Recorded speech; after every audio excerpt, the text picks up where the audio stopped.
This is Tim with Redoubt News, Montana. I'm here with Joe Smouse. We're standing in front of a county road. It's known as Leffler Road here in Broadwater County. And this road ties into what you see behind us, some public land, as well as this road goes into access, ingress, and egress to private property. It also crosses here a little bit of private property, but here's where we're at.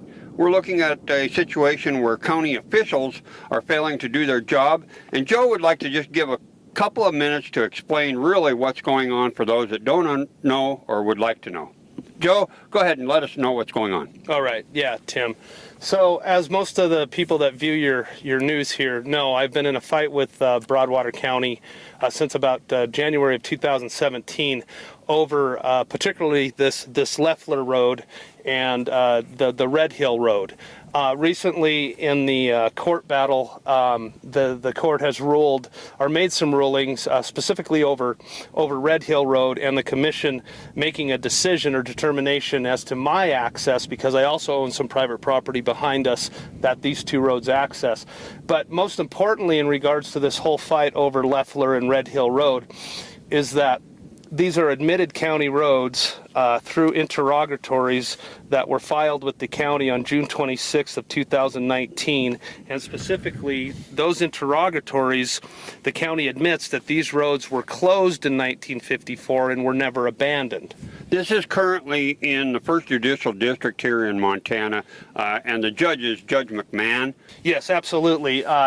Through my fight, as court documents show, there's also another road behind us that comes up from the further east, a little bit north of us, and that road actually, like Red Hill Road, which would be about in this direction here, Tim, it would come up this road, and you can see the cut there. It goes over the hill, and it actually accesses several thousands of acres of BLM and BOR land that is currently landlocked. There's no access unless you want to go further north and up around the lake. So right now there's no vehicular access, there's no pedestrian access to that public land except on this Red Hill Road, which again, in this fight of mine, and we've also recently filed a petition, or I have filed a petition on behalf of the citizens and taxpayers of Broadwater County. Filed that today, which would be the 23rd of March, and what we're trying to do is force the commission to get these roads open to the public. Regardless of my fight or not, they are still public roads, they're still county roads that have not been abandoned, and that's what we're trying to do.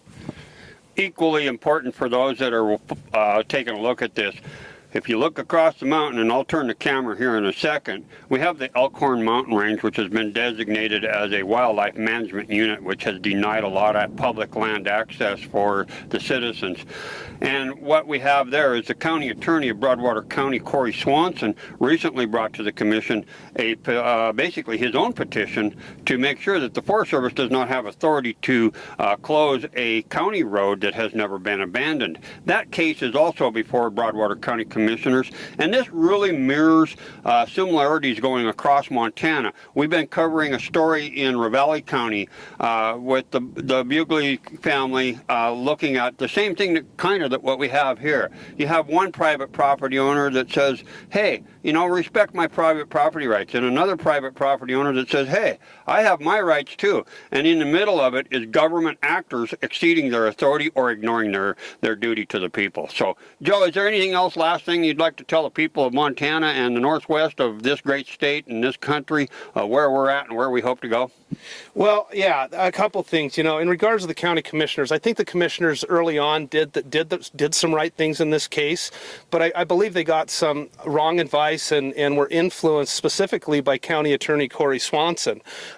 Corey Swanson has been aware of the fact that these roads have been closed county roads for over 2 years, but yet has denied that throughout this litigation, except just recently when it kind of came to a forefront to solve the question over these county roads, as basically stating that there are no county roads, there is no public access. Mr. Swanson never even brought an argument against that over the summary judgment hearing, which I was just appalled over that, because he just ignored the public's interest. And as an elected official to represent the citizens of Broadwater County, that's really important to point out. Thank you. Yes, thank you. Okay, well, we'll stay tuned and keep informed here. And the whole idea is Redoubt News Montana is going to help expose the truth to the citizens of Montana. I would also like to ask that those citizens in Broadwater County that are for public access to public land and water, again, this is an area that we haven't been able to get to since the 1950s because of this road closure. Please email your county commissioners. The website for Broadwater County has an email link there. I think, Tim, if you could put the commissioner's direct link to their emails, and if you people would please just contact those commissioners and tell them you've had enough of being denied access on your public property, because that's exactly what this road is. And this road extends for miles through these private tracks into miles and miles of public land, and that should be important to your readers and your viewers of your news channel here. Exactly right. And one more point, and then we better get done here. These roads all tie into what was originally a ferry system that crossed Canyon Ferry Lake, and those roads tied into historic roads where, for example, Diamond City, one of the richest strikes of gold in the United States, and White's Gulch. Now, the county never did abandon that road in White's Gulch either, and yet the people are denied access to that public land, and there's thousands and thousands of acres of resources that are going to waste because of it, and we need that revenue here in Broadwater County as citizens and the people. So please keep on top of it. Thank you. Thank you, Tim.